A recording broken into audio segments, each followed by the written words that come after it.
그 다음에 66번. 보통형 흡인 노즐을 이용할 때 등속 흡인을 위한 흡인량은, 그러니까 유량은 얼마입니까? 라고 물어보는 거죠. 먼지를 측정하려고 하는 거예요. 자, 먼지를 측정할 땐 우리는 들어오는 먼지를 측정하기 위해서 이런 식의 채취공을 뚫은 다음에 이 안에다가 이런 원통형의 채취공을, 이거 지금 제가 입구를 굉장히 작게 그렸습니다만 이렇게 한다는 거죠. 집어넣게끔 되는 거예요. 단 앞에 뭐라고 써 있냐면 등속 흡인을 한대요. 제가 어차피 이따가 설명할 내용이기 때문에 지금 설명을 드리자면, 등속 흡입이란 얘기는 얘가 배출되는 가스의 속도가 있죠.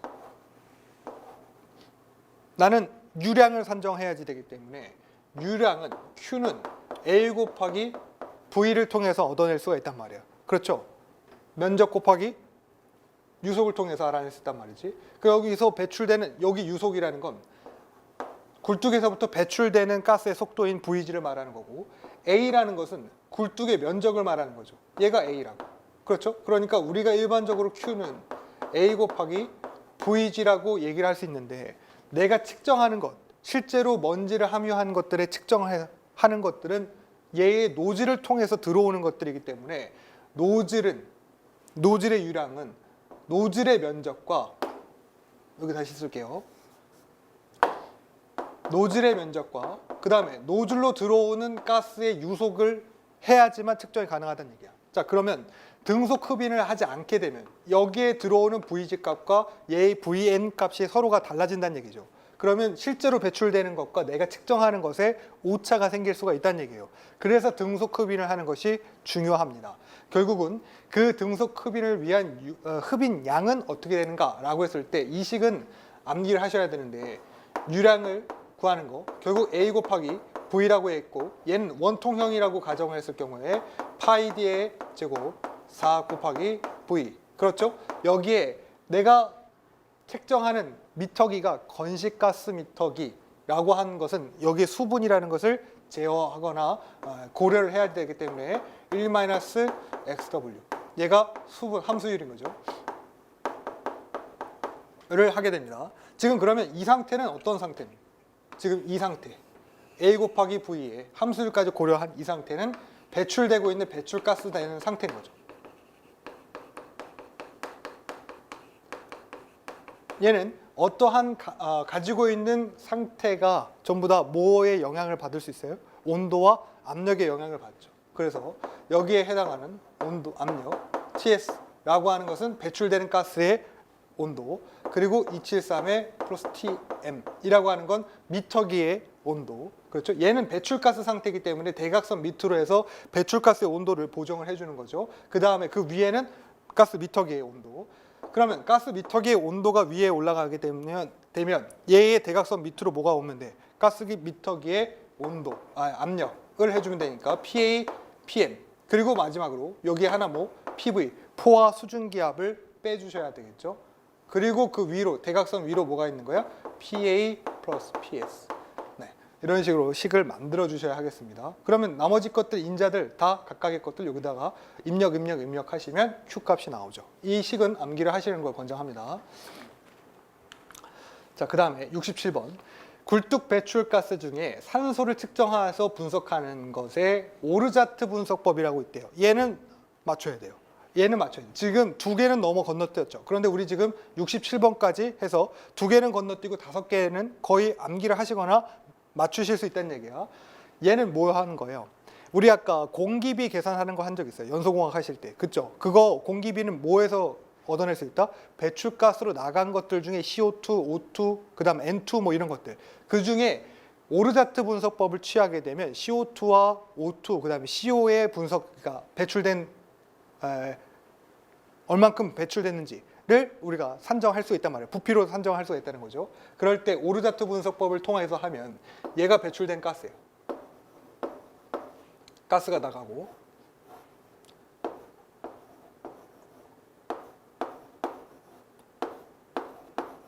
이런 식으로 용액을 담을 수 있는 곳에, 아니죠, 가스를 담을 수 있는 곳에 용액이 들어있는데, 첫 번째는 CO2를 담을 수 있게끔 되어 있고 KOH 용액이, 수산화 칼륨 용액이 들어있습니다. 그 다음에 두 번째는 O2를 담을 수 있게끔 돼 있고 수산화칼륨과 여기에는 피로가롤 용액이 들어있어요. 합쳐진 거죠. 그 다음에 여기 CO는 염화제 1동 용액.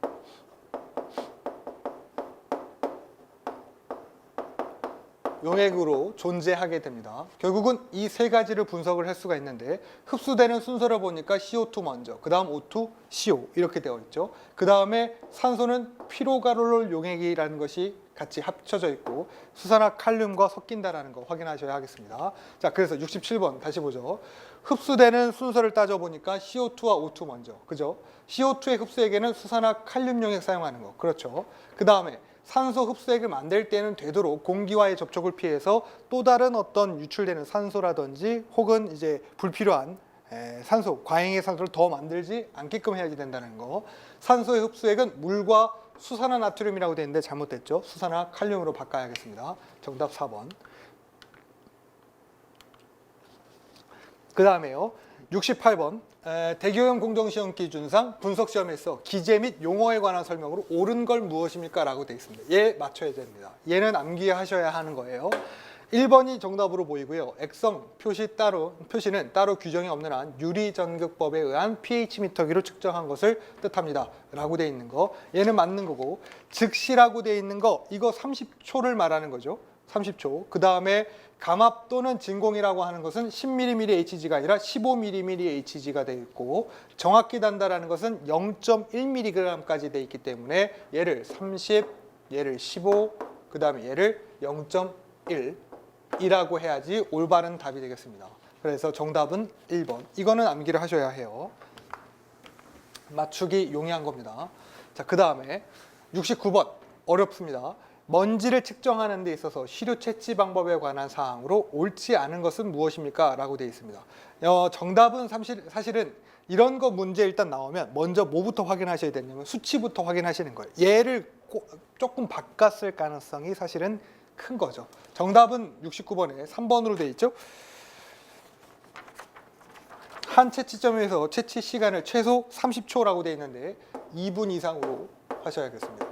2분 이상으로 하고 모든 채취점에서 채취 시간을 동일하게 하는 것을 찾으셔야 하겠습니다. 얘도 또 3번이죠. 그러니까 3번으로 찍으시라니까. 모르는 건 3번으로 찍으셔야 합니다. 그 다음에 70번. 연료용 유류 중에 황함유량 분석 방법으로 옳지 않은 것은 무엇입니까? 라고 되어 있어요.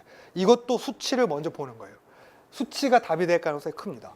공기 505에서 550도씨, 유류 중에 황함유량을 분석하는 건 연속관 방식하고 그 다음에 하나가 더 있는데요. 여기 지금은 나열되어 있지 않네요. 연소관식 공기법하고 그 다음에 방사선식, 여기 있네요. 방사선식 여기법. 요거 두 개로 분석을 하는데 연소관식 공기법은 모로 가열한 500에서 550도로 가열한 석영재질이라고 되어 있는데 얘는 900도 이상입니다.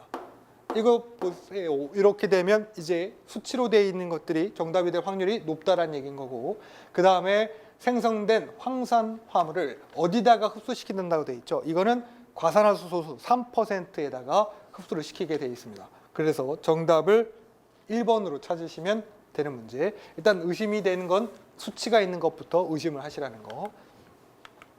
그 다음 71번. 기체 크로마토그래퍼법에서 사용되는 용어에 관한 설명으로 옳지 않은 것은 무엇입니까? 라고 되어 있습니다. 얘는 지금은 이제 문제로 내기가 좀 어려운 게 좀 많이 좀 바뀌었어요. 이거는 13년도 때 거고 제가 하는 건 19년대라고 했었으니까 지금 얘 얘기가 없는데 거의 그러니까 공정시험 기준에 얘 얘기가 삭제가 됐습니다. 그래서 얘 얘기가 없는데 이 당시에는 얘가 정답이었어요. 그래서 지금 거는 좀 무의미합니다만 같이 가지고 있는 나머지 수치들은 정답이 될 가능성이 있으니 한번 확인해 보시는 정도로 하죠. 그래서 정답은 2번으로 찾으시는 문제입니다. 자, 72번. 공기를 사용하는 중유의 연소 보일러. 그래서 측정점의 유속을 찾는 거, 비중 줬다라는 거, 온도 줬다라는 거 확인하시고, 그러면 우리는 PV, 이거 지금 동압도 줬으니까요. 동압과 유속과의 관계를 나타내는 식을 우리는 알고 있어. 감마 V 제곱의 EG라는 걸 알고 있어. 그죠? 얘를 그래서 V와 관계가 돼 있으니까 V만 따로 빼내면 PV의 EG의 비중, 맞나요? 그런데 얘는 제곱이니까 여기다가 뭘 씌워줘? 루트를 씌워줘. 그리고 여기다가 하나만 더 피토관의 개수를 주면 여기다 그대로 피토관 개수 C를 붙이면 됩니다. 이해되나요? 얘는 무조건 맞추셔야죠. 그리고 여기 주의하실 거 두 가지만 PV 얘는 동압이죠. 그래서 얘의 단위는 mmH2로 되는 것을 기본으로 하는데 가끔 지금 얘는 8.5 mmH2라고 줬습니다만 mmHg를 줄 때가 있습니다. 수은주를 줄 때가 있다는 얘기예요. 그거 단위 환산하셔야 되는 거. 그 다음에 지금 배출가스 온도 273이라고 줬죠. 얘 지금 비중이 얼마예요 원래? 비중 1.3 kg 스탠다드 세제곱미터라고 줬어요. 그러니까 얘는 스탠다드 상태, 273의 상태, 그리고 배출가스 온도를 줬으니까 이거 보정하라는 얘기입니다. 273으로 이런 식으로 보정을 해줘서 나온 값을 통해서 산정해내시면 답이 얼마가 나오냐면 16m/s 정답 3번이라고 되어 있습니다.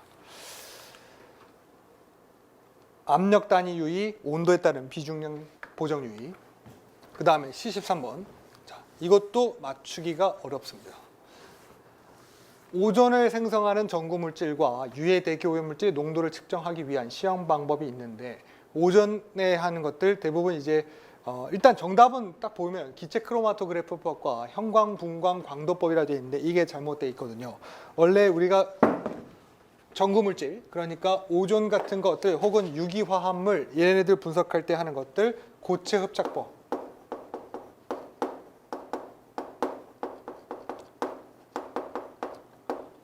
여기 안에 이제 열탈착법이 함께 있는 거죠.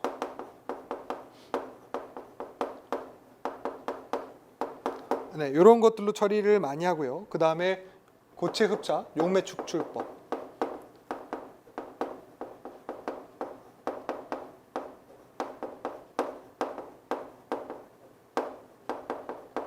등을 많이 이용하고요. 오존 같은 경우에는 캐니스터법.